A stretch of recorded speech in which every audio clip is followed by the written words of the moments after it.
शाह की कंजरी। आइए सुनते हैं अमृता प्रीतम की लिखी कहानी। उसे अब नीलम कोई नहीं कहता था, सब शाह की कंजरी कहते थे। नीलम को लाहौर हीरा मंडी के एक चौबारे में जवानी चढ़ी थी और वहां ही एक रियासती सरदार के हाथों पूरे 5,000 में उसकी नथ उतरी थी और वहां ही उसके हुस्न ने आग जलाकर सारा शहर झुलसा दिया था। पर फिर वह एक दिन हीरा मंडी का रास्ता चौबारा छोड़कर शहर के सबसे बड़े होटल फ्लैटी में आ गई थी। वही शहर था, पर सारा शहर जैसे रातों रात उसका नाम भूल गया हो। सबके मुंह से सुनाई देता था, शाह की कंजरी। गजब का गाती थी, कोई गाने वाली उसकी तरह मिर्जे की सद नहीं लगा सकती थी। इसलिए चाहे लोग उसका नाम भूल गए थे, पर उसकी आवाज नहीं भूल सके। शहर में जिसके घर भी तवे वाला बाजा था, वह उसके भरे हुए तवे जरूर खरीदता था। पर सब घरों में तवे की फरमाइश के वक्त हर कोई यह जरूर कहता था, आज शाह की कंजरी वाला तवा जरूर सुनना है। लुकी छिपी बात नहीं थी, शाह के घर वालों को भी पता था। सिर्फ पता ही नहीं था, उनके लिए बात भी पुरानी हो चुकी थी। शाह का बड़ा लड़का जो अब ब्याहने लायक था, जब गोद में था तो सेठानी ने जहर खा के मरने की धमकी दी थी, पर शाह ने उसके गले में मोतियों का हार पहनाकर उसे कहा था, साहनिए वह तेरे घर की बरकत है, मेरी आंख जोहरी की आंख है। तूने सुना हुआ नहीं है कि नीलम ऐसी चीज होता है जो लाखों को खाक कर देता है और खाक को लाख बनाता है। जिसे उल्टा पड़ जाए उसके लाख के खाक बना देता है और जिसे सीधा पड़ जाए उसे खाक से लाख बना देता है। वह भी नीलम है, हमारी राशि से मिल गया है। जिस दिन से साथ बना है, मैं मिट्टी में हाथ डालूं तो सोना हो जाती है, पर वही एक दिन घर उजाड़ देगी, लाखों को खाक कर देगी। साहनी ने छाती की साल सहकर उसे एक तरफ से दलील दी थी, जिस तरफ से शाह ने बात चलाई थी।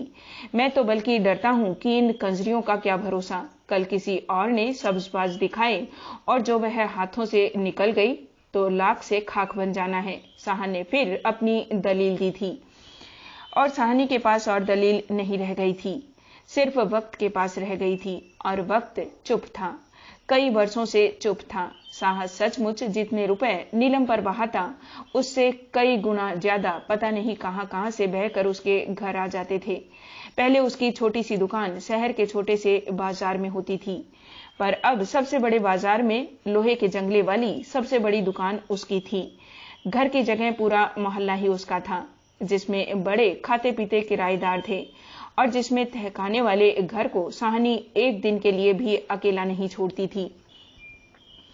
बहुत बरस हुए। साहनी ने एक दिन मोहर वाले ट्रंक को ताला लगाते हुए शाह से कहा था, उसे चाहे होटल में रखो और चाहे उसे ताजमहल बनवा दो, पर बाहर की बला बाहर ही रखो, उसे मेरे घर न लाना, मैं उसके माथे नहीं लगूंगी। और सचमुच साहनी ने अभी तक उसका मुंह नहीं देखा था। जब उसने यह बात कही थी, उसका बड़ा लड़का स्कूल में पढ़ता था और अब वह ब्याहने लायक हो गया था, पर साहनी ने न उसके गाने वाले तवे घर में आने दिए और न ही घर में किसी को उसका नाम लेने दिया था। वैसे उसके बेटे ने दुकान दुकान पर उसके गाने सुन रखे थे और जने जने से सुन रखा था शाह की कंजरी। बड़े लड़के का ब्याह था, घर पर 4 महीने से दर्जी बैठे हुए थे। कोई सूटों पर सलमा काट रहा था, कोई तिल्ला, कोई किनारी और कोई दुपट्टे पर सितारे जड़ रहा था। साहनी के हाथ भरे हुए थे, रुपयों की थैली निकालती खोलती, फिर और थैली भरने के लिए तहखाने में चली जाती।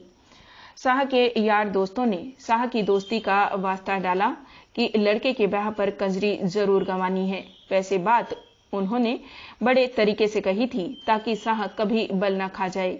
वैसे तो शाह जी को बहुतेरी गाने नाचने वाली हैं, जिसे मर्जी हो बुलवाएं, पर यहाँ मलिकाए तरन्नुम जरूर आए, चाहे मिर्जे की एक ही सद लगा जाए। फ्लैटी होटल आम होटलों जैसा नहीं था, वहां ज्यादातर अंग्रेज लोग ही आते और ठहरते थे। उसमें अकेले अकेले कमरे भी थे, पर बड़े बड़े 3 कमरों के सेट भी। एक ही ऐसे सेट में नीलम रहती थी और शाह ने सोचा दोस्तों यारों का दिल खुश करने के लिए वह एक दिन नीलम के यहाँ एक रात की महफिल रख लेगा। यह तो चौबारे पर जाने वाली बात हुई। एक ने उज्र किया तो सारे बोल पड़े, नहीं शाह जी, वह तो सिर्फ तुम्हारा ही हक बनता है, पहले कभी इतने बरस हमने कुछ कहा है, उस जगह का नाम भी नहीं लिया, वह जगह तुम्हारी अमानत है, हमें तो भतीजे के ब्याह की खुशी मनानी है। उसे खानदानी घरानों की तरह अपने घर बुलाओ, हमारी भाभी के घर। बात शाह के मन भा गई, इसलिए कि वह दोस्तों यारों को नीलम की राह दिखाना नहीं चाहता था। चाहे उसके कानों में भनक पड़ती रहती थी कि उसकी गैर हाजिरी में कोई अमीरजादा नीलम के पास आने लगा था। दूसरे इसलिए कि वह चाहता था नीलम एक बार उसके घर आकर उसके घर की तड़क भड़क देख जाए, पर वह साहनी से डरता था। दोस्तों को हामी न भर सका। दोस्तों यारों में से दो ने राह निकाली और साहनी के पास जाकर कहने लगे, भाभी तुम लड़के की शादी के गीत नहीं गवाओगी, हम तो सारी खुशियां मनाएंगे। शाह ने सलाह की कि एक रात यारों की महफिल नीलम की तरफ हो जाए। बात तो ठीक है, पर हजारों उजड़ जाएंगे। आखिर घर तो तुम्हारा है, पहले उस कंजरी को थोड़ा खिलाया है। तुम सयानी बनो, उसे गाने बजाने के लिए एक दिन यहाँ बुला लो। लड़के की ब्याह की खुशी भी हो जाएगी और रुपया उजड़ने से बच जाएगा। साहनी पहले तो भरी भराई बोली, मैं उस कंजरी के माथे नहीं लगना चाहती, पर जब दूसरों ने बड़े धीरज से कहा, यहाँ तो भाभी तुम्हारा राज है, वह बांदी बनकर आएगी, तुम्हारे हुक्म में बंधी हुई, तुम्हारे बेटे की खुशी मनाने के लिए। हेटी तो उसकी है, तुम्हारी काहे की। जैसे कमीन कुमने आए, डोम मरासी, तैसी वह। बात साहनी के मन भा गई। वैसे भी कभी सोते बैठते उसे ख्याल आता था, एक बार देखूं तो सही कैसी है। उसने उसे कभी देखा नहीं था, पर कल्पना जरूर थी, चाहे डर कर सहम कर, चाहे एक नफरत से। और शहर में से गुजरते हुए अगर किसी कंजरी को टांगे में बैठती देखती तो न सोचते हुए ही सोच जाती, क्या पता वही हो। चलो एक बार मैं भी देख लूं। वह मन में घुल सी गई। जो उसको मेरा बिगाड़ना था बिगाड़ लिया, अब और उसे क्या कर लेना है। एक बार चंद्रा को देख तो लूं। साहनी ने हामी भर दी, पर एक शर्त रखी, यहाँ न शराब उड़ेगी न कबाब। भले घरों में जिस तरह गीत गाए जाते हैं उसी तरह गीत करवाऊंगी। तुम मर्द मानस भी बैठ जाना, वह आए और सीधी तरह गाकर चली जाए। मैं वही 4 बतासे उसकी झोली में भी डाल दूंगी, जो और लड़के लड़कियों को दूंगी जो बनने सहरे गाएंगी। यही तो भाभी हम कहते हैं। शाह के दोस्तों ने फूंक दी, तुम्हारी समझदारी से ही तो घर बना है, नहीं तो क्या खबर क्या हो गुजरना था। वह आई। साहनी ने खुद अपनी बग्गी भेजी थी। घर मेहमानों से भरा हुआ था। बड़े कमरे में सफेद चादरें बिछाकर बीच में ढोलक रखी हुई थी। घर की औरतों ने बन्ने सहरे गाने शुरू कर रखे थे। बग्गी दरवाजे पर आ रुकी तो कुछ उतावली औरतें दौड़कर खिड़की की एक तरफ चली गई और कुछ सीढ़ियों की तरफ।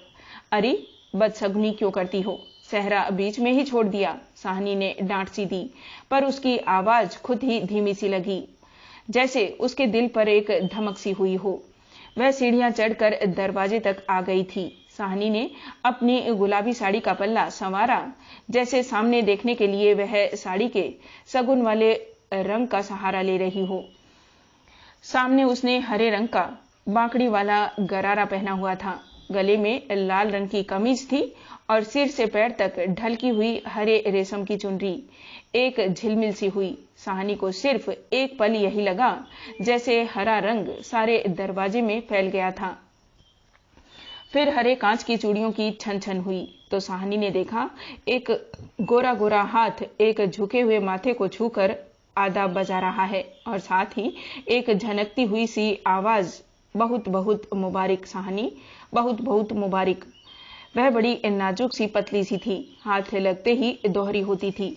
साहनी ने उसे गांव तकिए के सहारे हाथ के इशारे से बैठने को कहा तो साहनी को लगा कि उसकी मासल बाह बड़ी ही बेडोल लग रही थी। कमरे के एक कोने में साहब भी था, दोस्त भी थे, कुछ रिश्तेदार मर्द भी। उस नाजनीन ने उस कोने की तरफ देखकर भी एक बार सलाम किया और फिर परे गांव तकिए के सहारे ठुमक कर बैठ गई। बैठते वक्त कांच की चूड़ियां फिर छनकी थी। साहनी ने एक बार फिर उसकी बाहों को देखा, हरे कांच की, और फिर स्वाभाविक ही अपनी बाह से पड़े हुए सोने के चूड़े को देखने लगी। कमरे में एक चकाचौंध सी छा गई थी। हर एक की आंखें जैसे एक ही तरफ उलट गई थी। साहनी की अपनी आंखें भी, पर उसे अपनी आंखों को छोड़कर सबकी आंखों पर एक गुस्सा सा आ गया। वह फिर एक बार कहना चाहती थी, अरे बदसगनी क्यों करती हो, सहरे गाओ ना, पर उसकी आवाज गले में घुटती सी गई थी। शायद औरों की आवाज भी गले में घुट सी गई थी। कमरे में एक खामोशी छा गई थी। वह अधबीच रखी हुई ढोलक की तरफ देखने लगी और उसका जी किया कि वह बड़ी जोर से ढोलक बजाए। खामोशी उसने ही तोड़ी। जिसके लिए खामोशी छाई थी कहने लगी, मैं तो सबसे पहले घोड़ी गाऊंगी, लड़के का सगन करूंगी, क्यों साहनी? और साहनी की तरफ ताकती हंसती हुई घोड़ी गाने लगी, निक्की निक्की बूंदी निकिया मिहिवेरे, तेरी माँ वे सुहागी ने तेरे सगन करे। साहनी को अचानक तसल्ली सी हुई, शायद इसलिए कि गीत के बीच ही माँ वहीं थी और उसका मर्द भी सिर्फ उसका मर्द था, तभी तो माँ सुहागिन थी। साहनी हंसते से मुंह से उसके बिल्कुल सामने बैठ गई, जो उस वक्त उसके बेटे के सगन कर रही थी। घोड़ी खत्म हुई तो कमरे की बोलचाल फिर से लौट आई। फिर कुछ स्वाभाविक सा हो गया। औरतों की तरफ से फरमाइश हो गई ढोल की रोड़े वाला गीत, मर्दों की तरफ से फरमाइश हो गई मिर्जे दिया सदा। गाने वाली ने मर्दों की फरमाइश सुनी अनसुनी कर दी और ढोलकी को अपनी तरफ खींचकर उसने ढोलकी से अपना घुटना जोड़ लिया। साहनी कुछ रौ में आ गई, शायद इसलिए कि गाने वाली मर्दों की फरमाइश पूरी करने के बजाय औरतों की फरमाइश पूरी करने लगी थी। मेहमान औरतों में से शायद कुछ एक को पता नहीं था, वह एक दूसरे से कुछ पूछ रही थी और कई उनके कान के पास कह रही थी, यही है शाह की कंजरी। कहने वालियों ने शायद बहुत धीरे से कहा था, खुसर फुसर सा, पर साहनी के कान में आवाज पड़ रही थी, कानों से टकरा रही थी, शाह की कंजरी, शाह की कंजरी। और साहनी के मुंह का रंग फीका पड़ गया।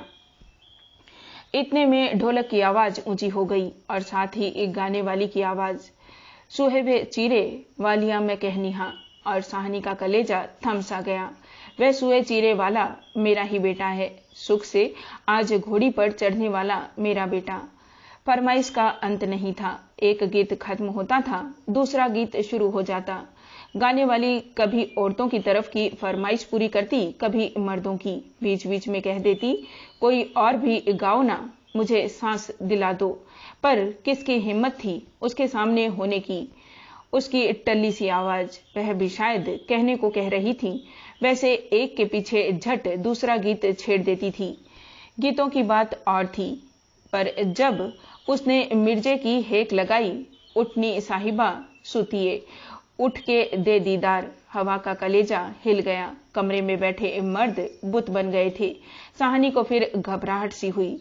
उसने बड़े गौर से शाह के मुख की तरफ देखा। शाह भी और बुतो सरीखा बुत बना हुआ था, पर साहनी को लगा वह पत्थर का हो गया था। साहनी के कलेजे में हौल सा हुआ और उसे लगा अगर यह घड़ी छिन गई तो वह आप भी हमेशा के लिए बुत बन जाएगी। वह कहे कुछ करे, कुछ भी करे, पर मिट्टी का बुत ना बने।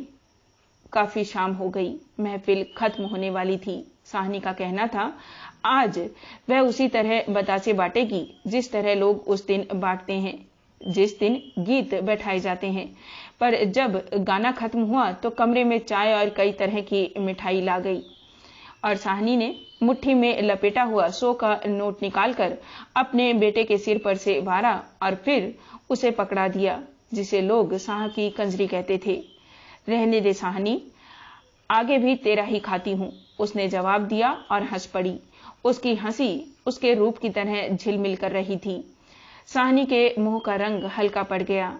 उसे लगा जैसे शाह की कंजरी ने आज भरी इस सभा में शाह से अपना संबंध जोड़कर उसकी हतक कर दी थी। पर साहनी ने अपना आपा थाम लिया, एक जेरासा किया कि आज उसने हार नहीं खानी थी। वह जोर से हंस पड़ी।